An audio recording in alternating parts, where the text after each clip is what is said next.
La rencontre inattendue, un voyage d'amour, de secrets et de rédemption. Au milieu de batailles silencieuses et de découvertes surprenantes, les frères doivent confronter leurs douleurs et redécouvrir la véritable valeur de la fraternité. Bonjour, si vous aimez des histoires comme celle-ci, pensez à vous abonner à la chaîne. Aidez-nous et ne manquez plus d'histoires comme celle-ci. Merci et passons à l'histoire. Je n'oublierai jamais ce jour-là. Le ciel de Paris était d'un gris perle, comme si même les nuages pressentaient que quelque chose d'extraordinaire allait se produire. J'étais assis à la terrasse du café Les Deux Magots, sirotant mon café noir habituel, quand soudain, le temps s'est figé. Un homme est entré, son visage à la fois familier et étranger. Nos regards se sont croisés, et j'ai senti mon cœur s'arrêter. C'était comme regarder dans un miroir déformant du passé. Jean. Sa voix tremblante a brisé le silence. J'ai voulu fuir, disparaître, mais mes jambes refusaient de bouger. 20 ans s'étaient écoulés depuis notre séparation, et pourtant, en cet instant, c'était comme si le temps n'avait pas passé. Philippe, ai-je murmuré, ma voix à peine audible. Il s'est approché lentement, comme s'il craignait que je ne m'évapore. Ses yeux, si semblables aux miens, étaient remplis d'émotions contradictoires, joie, peur, colère, soulagement. Comment est-ce possible, a-t-il demandé, s'effondrant presque sur la chaise en face de moi. J'ai secoué la tête, incapable de formuler une réponse cohérente. Le destin, ce grand marionnettiste, avait décidé de nous réunir après tant d'années de silence et de questions sans réponse. Tu n'as pas changé, ai-je finalement réussi à articuler, un rire nerveux s'échappant de mes lèvres. Philippe a esquissé un sourire triste. Toi non plus, mon frère. Ce mot, frère, a résonné comme un coup de tonnerre dans ma tête. Tant d'années à essayer d'oublier, à construire une nouvelle vie, et voilà que tout s'écroulait en un instant. Qu'est-ce que tu fais à Paris, ai-je demandé, tentant de garder un semblant de contrôle sur la situation. Ses yeux ont brillé d'une lueur que je ne connaissais que trop bien. Je suis venu pour elle, a-t-il répondu simplement. Mon sang s'est glacé dans mes veines. Elle. Sophie, a-t-il murmuré, et ce nom a suffi à faire basculer mon monde. Le serveur est venu prendre sa commande, brisant momentanément la tension palpable entre nous.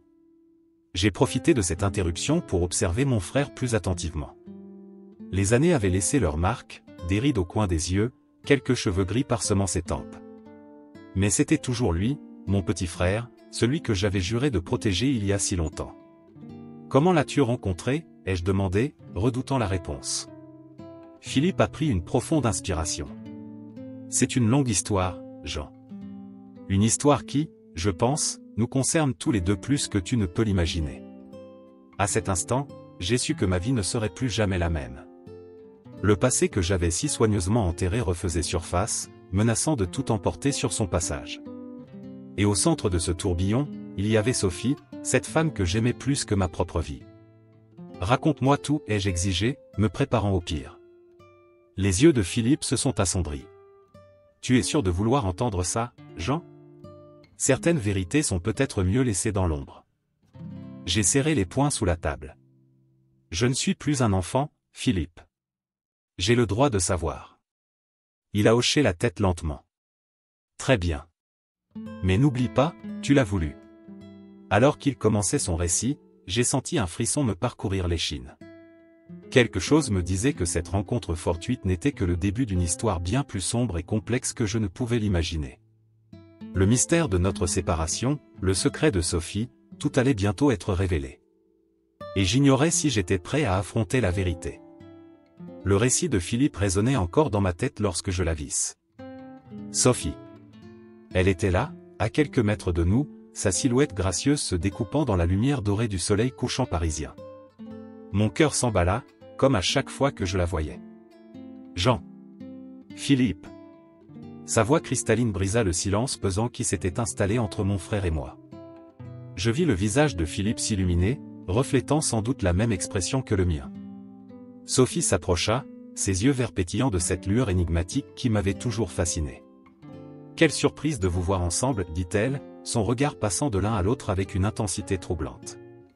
Sophie, murmurai-je, incapable de dire autre chose. Philippe se leva brusquement, renversant presque sa chaise. Sophie, je ne savais pas que tu serais là. Elle sourit, ce sourire qui avait le pouvoir de faire fondre la glace et d'embraser mon âme en même temps.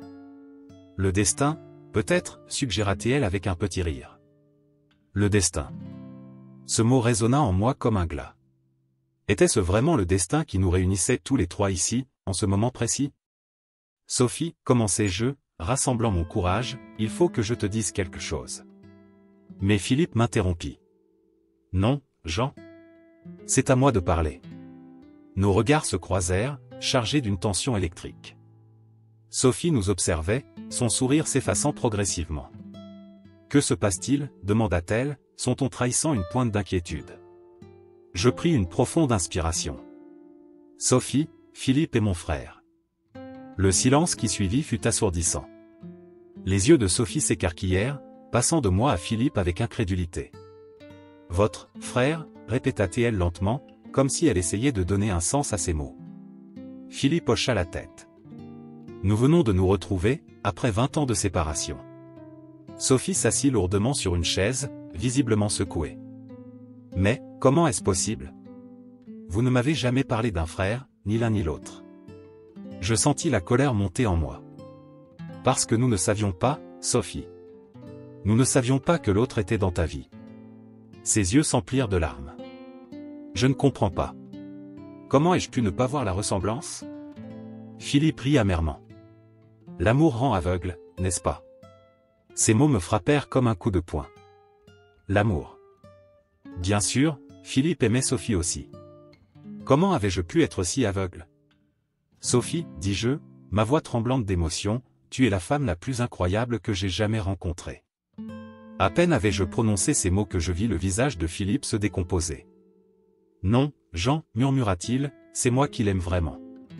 Sophie se leva brusquement, les larmes coulant librement sur ses joues. Arrêtez. Je ne peux pas. Je ne peux pas être entre vous deux. Pas comme ça. Elle fit un pas en arrière, puis un autre, avant de se retourner et de s'enfuir en courant. Sophie, criâmes-nous en chœur, Philippe et moi. Mais elle avait déjà disparu dans la foule parisienne, nous laissant seuls avec notre chagrin et notre confusion. Je me tournai vers Philippe, la rage et le désespoir se mélangeant dans ma voix. Qu'est-ce qu'on a fait? Il secoua la tête, l'air aussi perdu que moi. Je ne sais pas, Jean. Mais une chose est sûre, rien ne sera plus jamais comme avant. Le soleil se couchait sur Paris, baignant la ville d'une lueur rouge sang.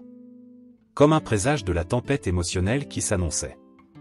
Sophie, la flamme qui avait ravivé notre passé, venait aussi d'embraser notre présent et notre futur.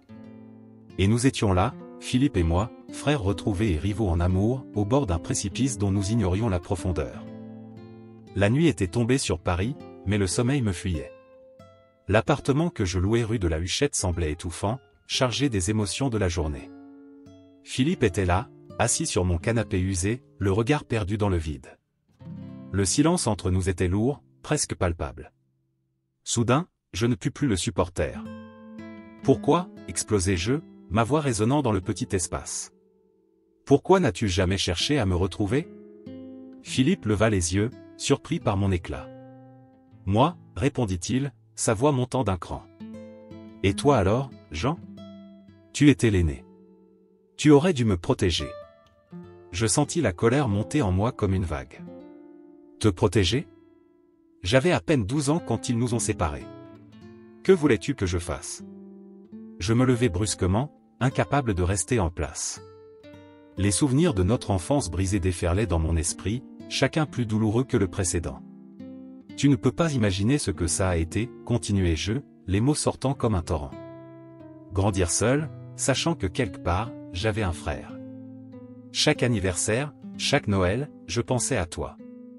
Te demandant si tu allais bien, si tu étais heureux. Philippe se leva à son tour, ses yeux brillants de larmes contenues. Tu crois que c'était facile pour moi? J'étais le petit frère abandonné, Jean. J'ai passé des années à me demander pourquoi mon grand frère ne venait pas me sauver. Nos voix montaient, emplissant l'appartement de nos reproches et de notre douleur. J'ai essayé de te retrouver, criai-je. Pendant des années, j'ai cherché. Mais c'était comme si tu avais disparu de la surface de la terre. Et moi alors, répliqua Philippe, sa voix se brisant. Tu crois que je n'ai pas essayé?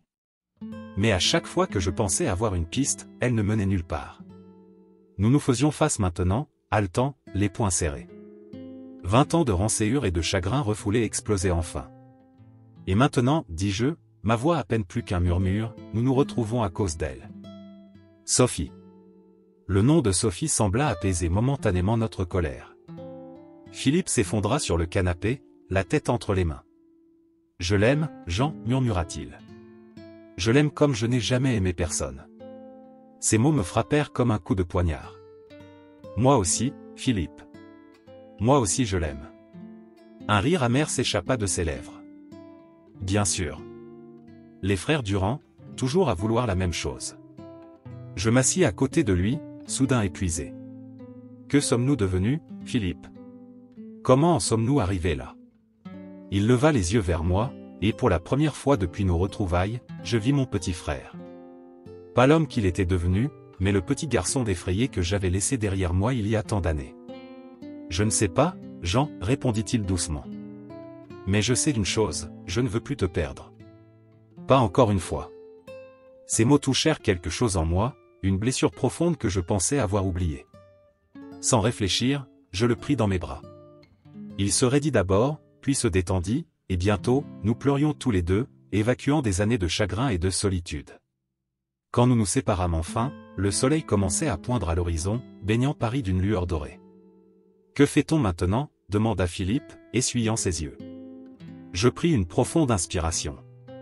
On affronte la vérité, ensemble. Il y a trop de secrets, trop de non-dits.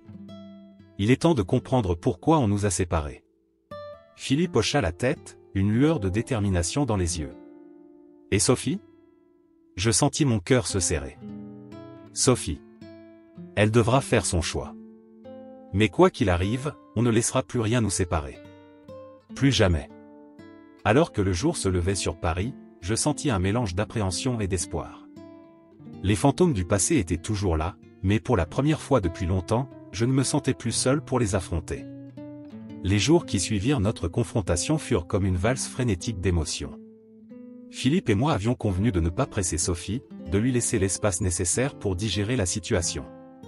Mais chaque jour qui passait sans la voir était une torture. Un matin, alors que je prenais mon café au café de Flore, je la visse. Elle était assise à une table, seule, ses yeux perdus dans le vague.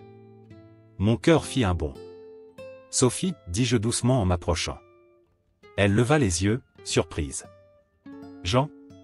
Je peux m'asseoir » demandai-je, retenant mon souffle. Elle hésita un instant, puis hocha la tête. Je m'installai, conscient du regard des autres clients sur nous. « Comment vas-tu » demandai-je, cherchant ses yeux. « Je ne sais pas, Jean, » répondit-elle, sa voix à peine audible. « Tout est si compliqué maintenant. » Je voulus prendre sa main, mais me retins. « Je sais. Je suis désolé que tu sois prise au milieu de tout ça. » Elle esquissa un faible sourire. « Ce n'est pas de ta faute. Ni celle de Philippe. » À la mention du nom de mon frère, je sentis une pointe de jalousie. « Tu l'as vu récemment » Son regard se voila. « Hier. Il est passé à la galerie. » Je serrai les dents, imaginant Philippe et Sophie seuls dans la galerie d'art où elle travaillait. « Je vois, » dis-je, essayant de garder un ton neutre. Sophie dut sentir ma tension. « Jean, je ne veux pas être la cause d'un conflit entre vous. »« Tu ne le es pas, » mentis-je. Philippe et moi, nous essayons de rattraper le temps perdu. Elle me regarda droit dans les yeux. « Vraiment ? Alors pourquoi ai-je l'impression que chacun de vos gestes, chacune de vos paroles est calculée pour me séduire ?» Ces mots me frappèrent de plein fouet. Était-ce aussi évident ? Sophie, commençai-je, mais elle m'interrompit. Non, Jean. Écoute-moi. Je vous aime tous les deux. Différemment, mais profondément. Et ça me déchire. Je sentis mon cœur se serrer. Que veux-tu qu'on fasse ? Elle secoua la tête, les larmes aux yeux. Je ne sais pas. Je ne peux pas choisir. Je ne veux pas choisir. À cet instant, comme si le destin se jouait de nous, Philippe entra dans le café. Nos regards se croisèrent, et je vis la surprise, puis la douleur dans ses yeux. Il s'approcha lentement de notre table. « Je dérange peut-être » demanda-t-il, sa voix tendue. Sophie se leva brusquement. Non, Philippe. Tu ne déranges pas. En fait, je dois y aller. Elle rassembla rapidement ses affaires, nous laissant tous les deux figés sur place. Avant de partir, elle nous regarda tour à tour. S'il vous plaît, ne me forcez pas à choisir. Je ne peux pas. Sur ces mots, elle sortit du café, nous laissant, Philippe et moi, face à face. Alors, dit Philippe, s'asseyant à la place que Sophie venait de quitter, on en est là. Je hochai la tête, incapable de nier l'évidence. On en est là. Un silence pesant s'installa entre nous. Finalement, Philippe le brisa. Elle t'a embrassé? Je le regardai, surpris par sa question directe. Non, répondis-je honnêtement. Et toi? Il détourna le regard. Hier soir. À la galerie. Ces mots me frappèrent comme un coup de poing. Je sentis la jalousie et la colère monter en moi, menaçant de tout submerger. Jean, dit Philippe, sa voix mêlant triomphe et culpabilité, je crois qu'elle me choisira. Je me levai brusquement, renversant presque ma chaise. Tu crois ça? Vraiment? Les clients autour de nous commençaient à nous regarder avec curiosité. Philippe se leva à son tour. Écoute, je ne voulais pas. Non, tu écoutes, l'interrompis-je. On avait dit qu'on la laisserait choisir. Sans interférence. Il eut au moins la décence de paraître gêné. Je sais, mais... Je levai la main pour le faire taire. Non. Pas de « mais ». Si c'est comme ça que tu veux jouer, très bien. Que le meilleur gagne. Sur ces mots, je sortis du café, laissant Philippe seul avec sa culpabilité. Dehors, l'air frais de Paris me frappa au visage, mais il ne put rien contre le feu qui brûlait en moi.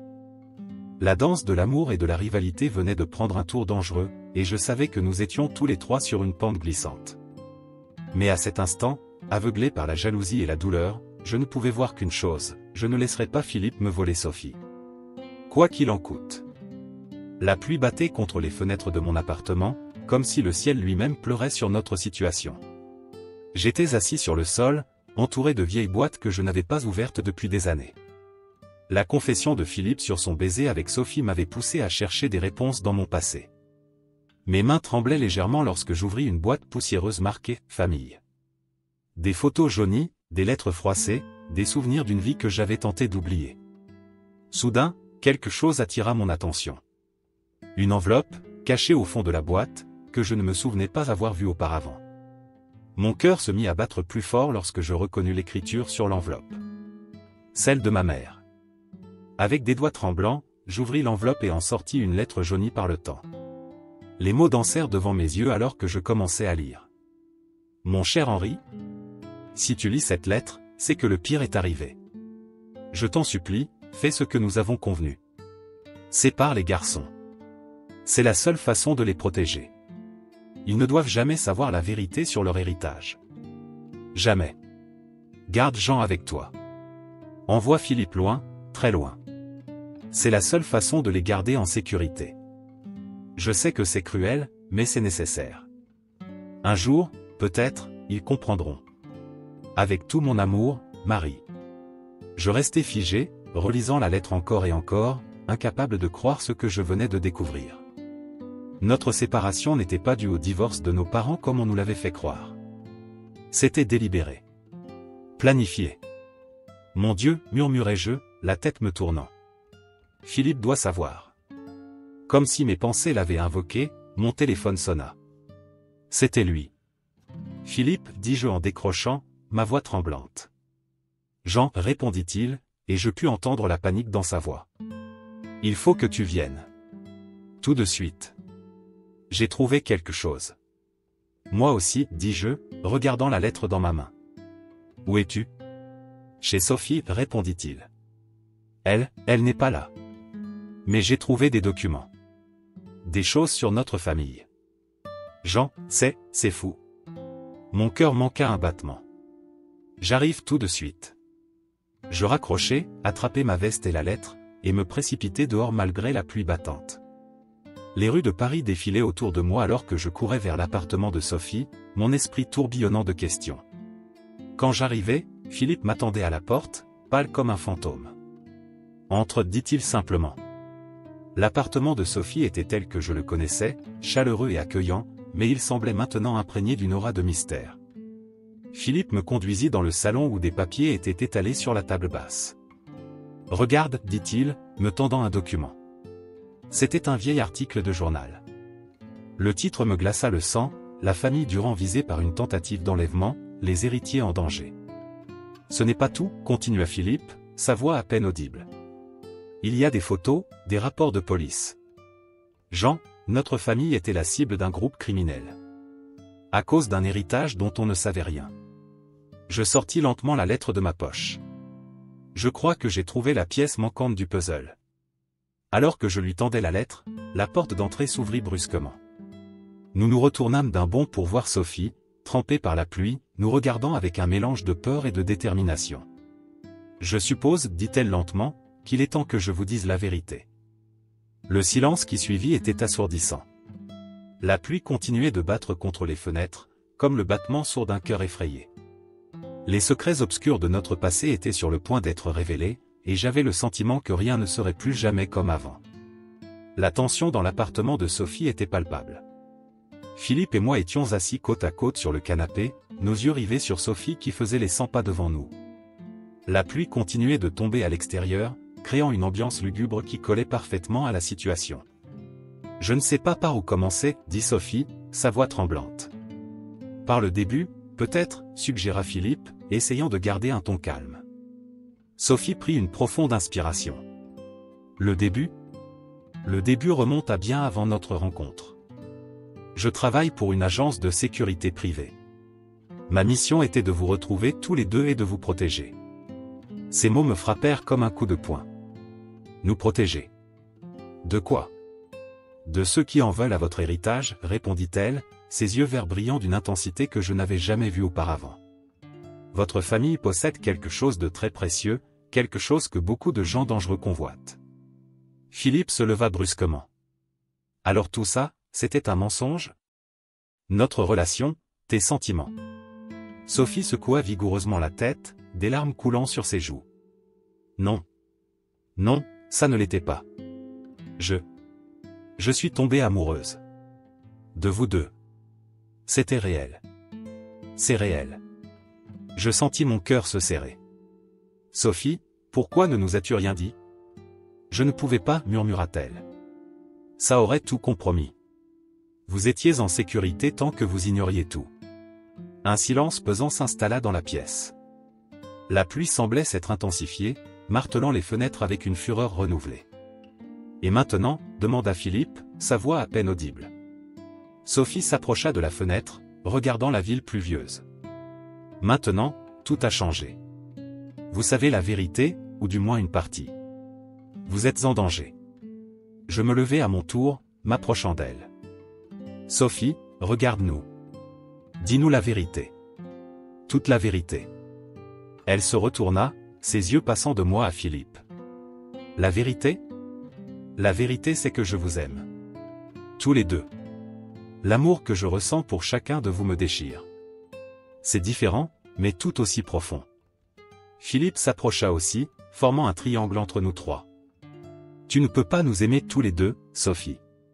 Pas comme ça. »« Je sais, » murmura-t-elle, les larmes coulant librement. « Je sais que je dois choisir. Mais comment le puis-je ? Comment choisir entre deux moitiés de mon cœur ? » Je sentis ma gorge se nouer. « Sophie, nous ne pouvons pas continuer ainsi.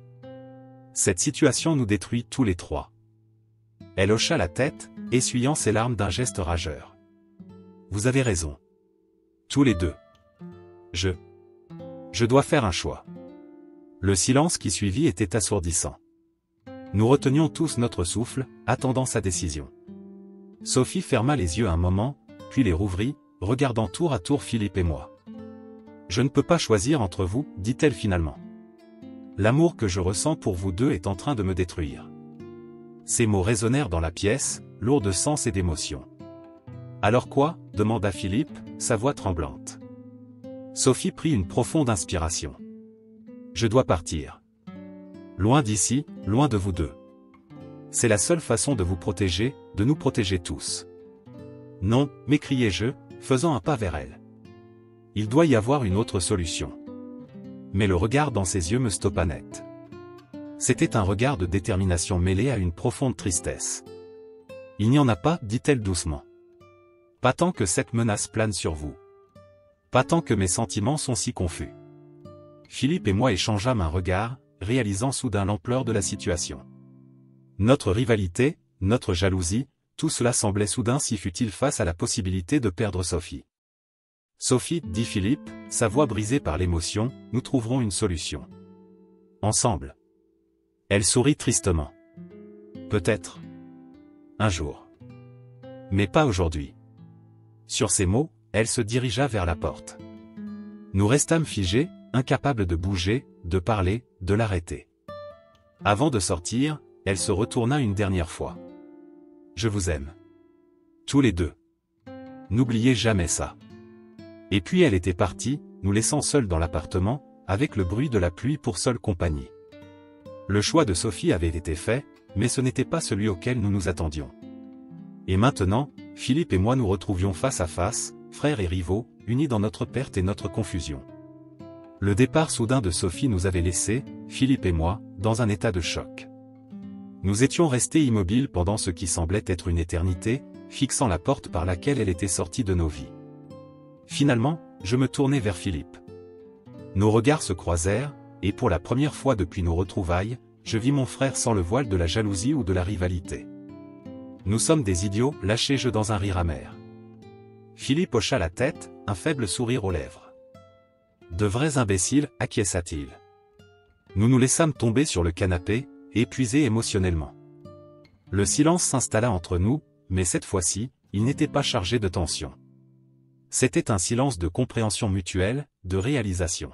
« Qu'est-ce qu'on fait maintenant » demanda Philippe après un moment. Je soupirai profondément. Je ne sais pas. Mais une chose est sûre, on ne peut pas continuer comme ça.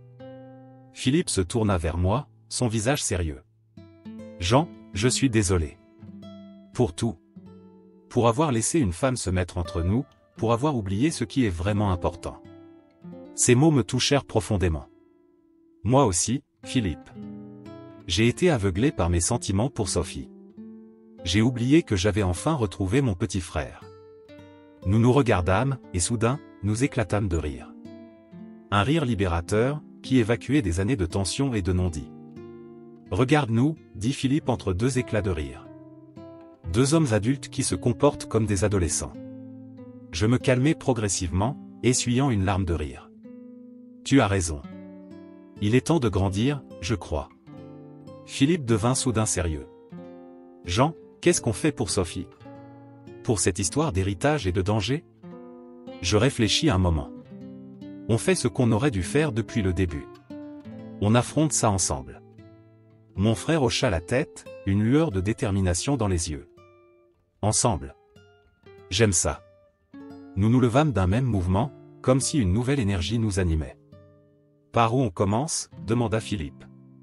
Par le commencement, répondis-je. On rassemble toutes les informations qu'on a. Les documents que tu as trouvés ici, la lettre de maman que j'ai découverte. On va faire la lumière sur toute cette histoire. Nous passâmes les heures suivantes à éplucher chaque document, chaque indice. Au fur et à mesure que nous démêlions les fils de notre passé, je sentais le lien entre Philippe et moi se renforcer. C'était comme si chaque secret révélé nous rapprochait un peu plus. Alors que l'aube pointait à l'horizon, baignant Paris d'une douce lumière dorée, nous avions enfin une image plus claire de la situation. On doit la retrouver, dit Philippe, regardant par la fenêtre. Sophie. Elle fait partie de cette histoire, qu'elle le veuille ou non. J'acquiesçai. Tu as raison. Mais cette fois, ce n'est pas par amour ou par rivalité. C'est pour la protéger, et pour obtenir les réponses dont nous avons besoin. Philippe se tourna vers moi, un sourire aux lèvres. Tu sais quoi, grand frère? Je crois qu'on forme une sacrée bonne équipe quand on n'essaie pas de se battre l'un contre l'autre. Je ris doucement. Je crois que tu as raison, petit frère. Nous nous étreignîmes, un geste qui semblait effacer 20 ans de séparation et de ressentiment. Quand nous nous séparâmes, je vis dans les yeux de Philippe la même détermination que je ressentais. Allons-y, dis-je. Nous avons une longue route devant nous. Alors que nous quittions l'appartement de Sophie, je sentis un mélange d'appréhension et d'espoir.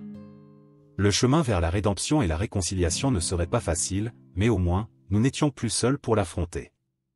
Philippe et moi, nous étions enfin réunis, prêts à faire face à notre passé et à notre avenir, ensemble. Les jours qui suivirent notre réconciliation furent intenses. Philippe et moi avions sillonné Paris, suivant chaque piste, chaque indice qui pourrait nous mener à Sophie et à la vérité sur notre passé. Nous étions épuisés, mais déterminés. C'est alors qu'un soir, alors que nous étions sur le point d'abandonner, mon téléphone sonna. Un numéro inconnu. « Allô » répondis-je, le cœur battant. Jean, la voix de Sophie résonna à l'autre bout du fil. « Retrouvez-moi au Pont des Arts. Dans 1 heure. Venez seul. » Avant que je puisse répondre, elle avait raccroché. Philippe me regardait avec anxiété. C'était elle. Je hochai la tête. On a rendez-vous. 1 heure plus tard, nous étions sur le Pont des Arts, scrutant la foule à la recherche de Sophie. Soudain, nous la vîmes. Elle était là, appuyée contre la rambarde, regardant la scène. Sophie, appelai-je doucement en nous approchant. Elle se tourna vers nous, un faible sourire aux lèvres. Jean, Philippe. Je suis heureuse de vous voir, ensemble. Sophie, dit Philippe, qu'est-ce qui se passe? Pourquoi tout ce mystère? Elle soupira profondément. Parce que j'ai enfin toutes les réponses. Et il est temps que vous les ayez aussi. Elle sortit de son sac une vieille veste en cuir que je reconnus immédiatement. C'était celle de notre père. Où as-tu trouvé ça? Demandai-je, stupéfait. Dans un vieux garde-meuble à votre nom, répondit-elle. Regardez dans la doublure. Avec des mains tremblantes, je déchirai la doublure de la veste. Une enveloppe en tomba. Philippe la ramassa et l'ouvrit. C'est une lettre, murmura-t-il. De papa. Nous nous penchâmes tous les 3 pour lire. Mes chers fils. Si vous lisez ceci, c'est que le moment est venu pour vous de connaître la vérité. Notre famille est gardienne d'un secret depuis des générations. Un secret qui a attiré la convoitise et le danger. Ce que beaucoup croient être une fortune matérielle n'est en réalité qu'un leurre. Le véritable héritage des Durand est la connaissance. Des documents anciens, des découvertes scientifiques qui pourraient changer le monde si elles tombaient entre de mauvaises mains. Votre séparation était nécessaire pour vous protéger. Pour protéger ce savoir. Mais maintenant, il est temps pour vous de reprendre le flambeau. Ensemble. N'oubliez jamais, votre plus grande force réside dans votre union. Je vous aime, papa. Le silence tomba sur nous 3. Les lumières de Paris se reflétaient dans la Seine, donnant à ce moment une aura presque irréelle. Alors, dit finalement Philippe, tout ça, c'était pour ça. Sophie hocha la tête. Votre famille a joué un rôle crucial dans la protection de connaissances qui pourraient bouleverser l'équilibre du monde. C'est pour ça que j'ai été envoyé pour vous protéger. Je la regardai, réalisant soudain quelque chose. Mais tu es tombée amoureuse. Elle sourit tristement. Oui. De vous deux. Et ça a failli tout compromettre. Philippe prit sa main. Sophie, nous comprenons maintenant. Et nous ne t'en voulons pas. Je pris son autre main. Il a raison. Tu nous as réunis, d'une certaine façon. Sophie nous regarda tour à tour, les larmes aux yeux. Vous ne savez pas à quel point j'ai espéré entendre ça. Nous restâmes là, tous les 3, main dans la main, regardant la ville des Lumières. Le poids de notre héritage nouvellement découvert pesait sur nos épaules, mais pour la première fois depuis longtemps, je me sentais léger. Alors, dit Philippe après un moment, qu'est-ce qu'on fait maintenant? Je regardai mon frère, puis Sophie. On fait ce que papa a dit. On reprend le flambeau. Ensemble. Sophie sourit. Je serai là pour vous aider. Si vous voulez de moi. Bien sûr que nous voulons de toi, répondit Philippe. N'est-ce pas, Jean? Je hochai la tête. Absolument. Après tout, tu fais partie de cette histoire maintenant. Alors que nous quittions le pont, je réalisai que notre véritable héritage n'était pas seulement la connaissance dont parlait notre père. C'était aussi l'amour qui nous unissait, Philippe et moi. L'amitié que nous partagions avec Sophie. Le destin nous avait séparés, puis réunis, d'une manière que nous n'aurions jamais pu imaginer. Et maintenant, face à un avenir incertain mais plein de promesses, je savais une chose avec certitude, quoi qu'il arrive, nous l'affronterions ensemble. Car c'était là notre véritable héritage. Notre force. Notre famille.